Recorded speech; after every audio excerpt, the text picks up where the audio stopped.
నమస్కారం ఫ్రెండ్స్, ఈరోజు మనం 6వ తరగతి సోషల్ స్టడీస్ విభాగం నుండి 7వ పాఠం నేటి వ్యవసాయం ఈ యొక్క లెసన్ టెక్స్ట్ బుక్ నుండి నేర్చుకుందాం. టెక్స్ట్ బుక్లో ఉన్న ప్రతి అంశాన్ని కూడా మీకు ఎక్స్ప్లెయిన్ చేయడం జరుగుతుంది.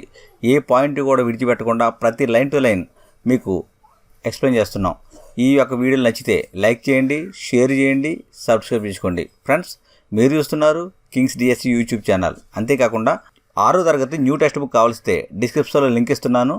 ఆ డిస్క్రిప్షన్లో లింక్ క్లిక్ చేస్తే మీకు మైండ్ మ్యాపింగ్ పీడిఎఫ్లు 6వ తరగతి మొత్తం టోటల్ పీడిఎఫ్లన్నీ కూడా మీకు ఓపెన్ అవుతుంది. దాంతోపాటు BED సోషల్ స్టడీస్ మెథడాలజీలోని మొదటి 5 పాఠ్య భాగాలు కూడా మైండ్ మ్యాపింగ్ని తయారు చేశాను. మీకు కావాల్సిన వారు నా ఫోన్ నెంబర్ని సంప్రదించండి. 100 రూపాయలకి ఇవ్వడం జరుగుతుంది. అది ఈ యొక్క లెసన్ నేర్చుకుందాం టెక్స్ట్ బుక్ నుండే.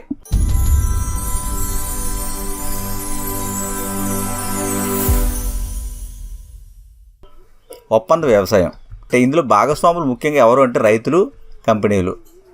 ఒప్పంద వ్యవసాయంలో భాగస్వాములు రైతులు, కంపెనీలు. ఒప్పంద వ్యవసాయం అంటే ఏంటి అంటే ముందుగా నిర్ణయించిన ధరకే సరుకులు కొనుగోలు చేసే విధానం. ముందుగా నిర్ణయించుకున్న ధరకే సరుకులు కొనుగోలు చేసే విధానాన్నే ఒప్పంద వ్యవసాయం అంటారు. రైతులు తమ సమస్యల నుండి బయటపడడానికి కంపెనీలతో కుదుర్చుకునే ఒప్పందమే ఒప్పంద వ్యవసాయము. రైతులు తమ సమస్యల నుండి బయటపడడానికి కంపెనీలతో కుదుర్చుకునే ఒప్పందాన్ని ఒప్పంద వ్యవసాయము అంటారు. భవిష్యత్తులో భూసారము, భూగర్భ నీటి వనరులు తగ్గడానికి కారణం రసాయనిక ఎరువుల, భూగర్భ జలాలు వాడడం. భవిష్యత్తులో భూసారం, భూగర్భ నీటి వనరులు తగ్గడానికి కారణం ఏంటి అంటే రసాయనిక ఎరువులు, భూగర్భ జలాలు ఎక్కువగా వాడడం. ఇక్కడ మంచి భూములు ఒప్పంద వ్యవసాయానికి కేటాయించడం వల్ల వారి కుటుంబ స్థాయి ఆహార భద్రతకు ముప్పు ఏర్పడుతుంది. మంచి భూమి అంతా కూడా ఒప్పంద వ్యవసాయానికి కేటాయించడం వల్ల వారి కుటుంబ స్థాయి ఆహార భద్రతకు ముప్పు అనేది ఏర్పడుతుంది. మన రాష్ట్రంలో ఆహార పంటల బదులు వాణిజ్య పంటలు పండిస్తున్నారు.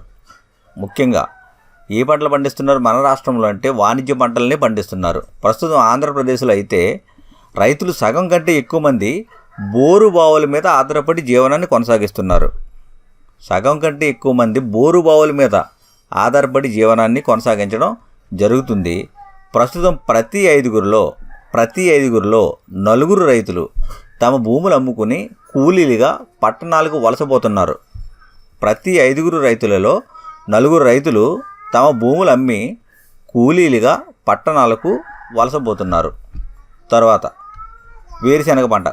వేరుశనగ పంట చూసినట్లయితే నవంబర్ చివరి వారంలో విత్తనాలు చల్లుతారు. వేరుశనగ పంటకు నవంబర్ చివరి వారంలో విత్తనాలు చల్లుతారు. ఇది ఫిబ్రవరిలో పంట కోతకు వస్తుంది. వేరుశనగ పంట ఏ నెలలో వస్తుంది కోతకు అంటే ఫిబ్రవరి నెలలో వస్తుంది. ఎండిన వేరుశనగకు ఎక్కువ ధర ఉంటుంది. ఎండిన వేరుశనగకు ఎక్కువ ధర అనేది ఉంటుంది. తర్వాత చిన్న రైతులు. మన రాష్ట్రంలో ప్రతి 5 4 చిన్న రైతులే.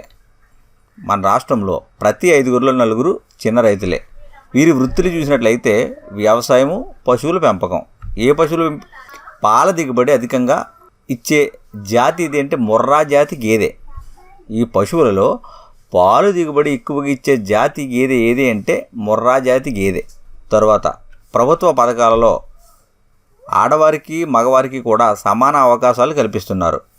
ప్రభుత్వ పథకాలలో ఆడవారికి, మగవారికి సమాన అవకాశాలు అనేవి కల్పించబడుతున్నాయి.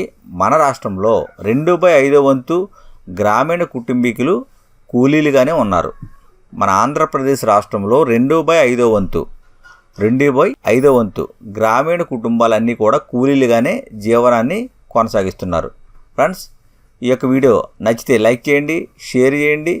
మరిన్ని వీడియోల కోసం చూస్తూనే ఉండండి Kings DSC YouTube channel. Thank you.